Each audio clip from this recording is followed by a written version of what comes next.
cue the titles.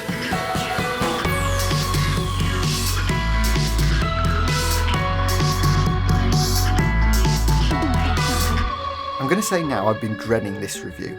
I know people's opinion of this episode and they're not showing the episode in a good light at all. But in my opinion, I thought it was okay. Now I'm not saying it's amazing, far from it. But is it, as some are calling it, the worst episode ever?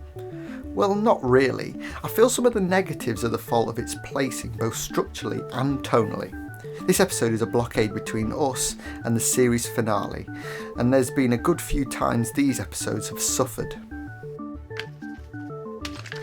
Also, we've just had 2 fantastically scary episodes, so for us to go from horror to fairy tale with no transition is quite jarring. Maybe if this episode was placed before Jamie Matheson's 2, it may have not felt so out of place. As mentioned, this episode opted for the fairy tale approach instead of Moffat's vision for a darker series. Is it Matt Smith-esque?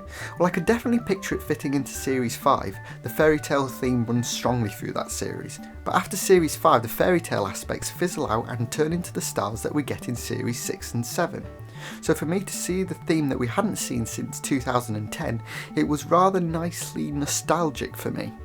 This episode sees 2 new additions in the form of writer Frank Cottrell Boyce and the director Cherie Folkeson, whose styles of writing and directing bring a new feel to the show, and although I know Kill the Moon wasn't a fan favourite, it, along with the other episodes by new writers this series, did feel somewhat refreshing and made me feel that the show is changing.